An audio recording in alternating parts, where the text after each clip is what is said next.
যখনই কথাটা প্লে করলো, যখনই শুরু করলো, হে নওজোয়ানেরা, সঙ্গে সঙ্গে দেখতে পাওয়া যায় এই পাথরগুলো জবান আল্লাহ সঙ্গে সঙ্গে খুলে দিয়েছে।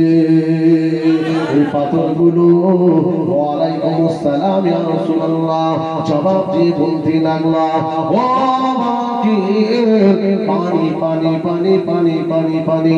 আমার নবীকে গিয়ে বলবে পানি দিতে পারলাম না, এর জন্য বড় দুঃখিত। কেন দিতে পারলাম না? যেদিন থেকে কোরআনের আয়াত নাযিল হয়েছিল, ওয়াকুদুহান নাসু ওয়াল হিজারা, মানুষ আর পাথর হবে জাহান্নামের কাঠ, জাহান্নামের জ্বালানি। এই খবরটা পাওয়ার পরে পাথর কেঁদে কেঁদে কেঁদে কেঁদে আমার বুকের পানি শেষ হয়ে গেছে, পানি দিতে পারলাম না। এই কথা যখন পাথরের জবান থেকে আকিল যখন কানে শুনতে পেল, চোখে দেখতে পেল, পাথর আমার সঙ্গে কথা বলছে ওসিলা মুহাম্মদ রাসূলুল্লাহ থেকে, এই নওজোয়ান তরুণ যুবকেরা সঙ্গে সঙ্গে আকিলের এই অবাক কাণ্ডটা দেখে পানির পিপাসাটা মিটে গেল। মনে মনে দাঁড়িয়ে সিদ্ধান্ত নিল, হাবিব ভাই মুহাম্মদ সাল্লাল্লাহু আলাইহি ওয়াসাল্লাম ইনি সত্যিকারের নবী, ইনি আখিরি নবী, ইনি হারা সত্য নবী। আমার পাপ ভুল করে গিয়েছে, নবীকে নবী না বলার কারণে, কলেমা না পড়ার কারণে আমি এই ভুল আমি করব না। আমি মুহাম্মাদের কাছে গিয়ে আমি ঈমানের কলমাটা পড়ে নেব। আরো জোরে বলুন সুবহানাল্লাহ। এটাকে বলা হয় মুজিজায়ে রাসূল। কি বলে? অলৌকিক ঘটনা। জি, মুসা আলাইহিস সালামের হাতে একটা লাঠি থাকতো, ওই লাঠি ছেড়ে দিত, যা বলতো তাই হতো। ওটা কি বলে? ওলিদের ক্ষেত্রে কারামাত, আর নবীদের ক্ষেত্রে কি মুজিজা। দেখে সিদ্ধান্ত নিল আমি কলমা পড়ে। ওখান থেকে ফিরে আসছে, পানি পানি সব বসে। ও নওজোয়ান যুবকেরা, আকিল রাতের বেলা বিছানা শুয়ে আমার নবী কথাগুলো ভাবতে লেগেছে।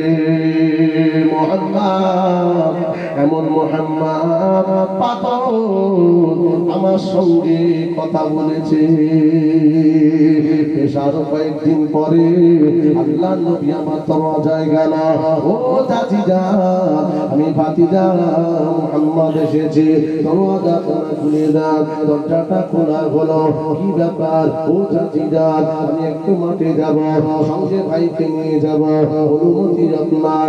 আল্লাহ নবীর চাচিজা অনুমতি দিয়ে দিল।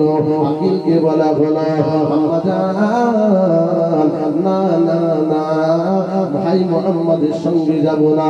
একদিন গিয়ে এমন জিনিস দেখলাম, আজকে গিয়ে কি দেখবো জানি না।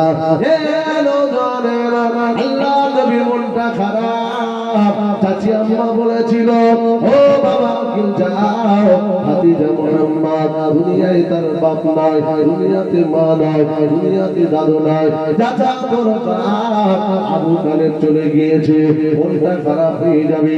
মুহাম্মদ ভাইয়ের সঙ্গে যা। আল্লাহ নবীর সঙ্গে যেতে লাগলো। এই না যেতে যেতে আল্লাহ নবী একটা লতা পাতা জঙ্গলের পাশ দিয়ে যায়। আকিলকে বললো, বাবা দাঁড়া, একটু কাজায় হাজাতের প্রয়োজন। আল্লাহ নবী বলে দিয়ে আকিল দাঁড়িয়ে রইল। রাসূলুল্লাহ এগিয়ে গেল, লতা পাতা জঙ্গলের কাছে গিয়ে বলল, হে আল্লাহর মাখলুক, আমি তোর নবী বলছি, কুরবান দানবীর নবী, আমাকে না পাঠালে আল্লাহ কাউকে পাঠাবো না। আমার ওসিলায় তুই তোকে পাঠিয়েছে, আমি রাসূলুল্লাহর প্রয়োজন আছে, আমাকে একটু পর্দা করে দে। এ কথা বলার সঙ্গে সঙ্গে লতা পাতাগুলো দৌড়ে দৌড়ে এসে আমার নবী চতুর্দিকে পর্দা করে দিয়েছে। আরেকটু জোরে বলেন। তাহলে বোঝা গেল যে যেখান সেখান চেন টানলে হবে না। কথা বলে চেন টেনে দাঁড়িয়ে গেল।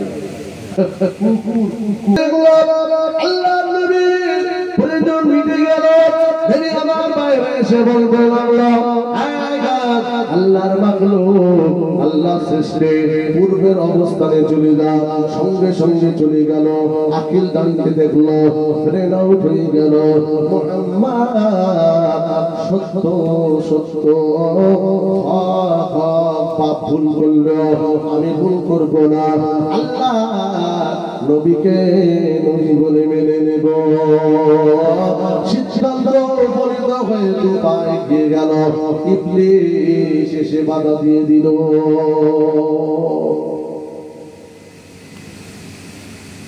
সবটা আবার ইবলিসের দোষ দেওয়া যাবে না সব জায়গায় আমাদের ভেতরে অনেকে আছে ইবলিস করা তোমার কি আছে তোমার তোমাকে কিচ্ছু নেই ঠিক না বেঠিক এই জন্য নিজে নিজে আবার আল্লাহ নবী চলে গেল আকিলের দরওয়াজায় ও চাচিদা দরওয়াজা খোলা খুলে দাও ভাতিজা এসেছে দরওয়াজা খোলা হলো কি ব্যাপার চাচিদা আর কোনদিন বলবো না আজকে আমার সঙ্গে ভাইকে একটু দেন আমি একটু মাঠের দিকে যাব আর কোনদিন নিয়ে যাব না আজকেই হলো লাশ আল্লাহ নবীর চাচিদা আর আকিলকে বোঝাতে লাগলো আকিল বলে মা জননী মা জীবনে ভাইয়ের সঙ্গে আর যাব না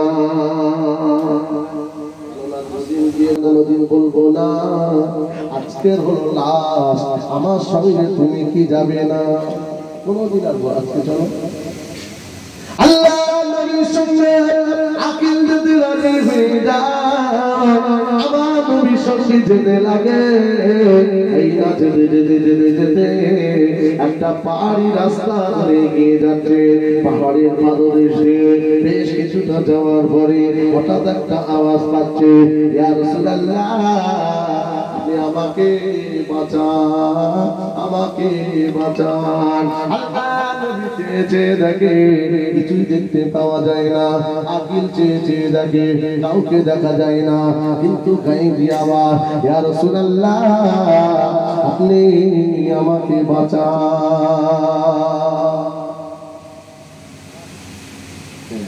তাহির হুজুর তাহির হুজুর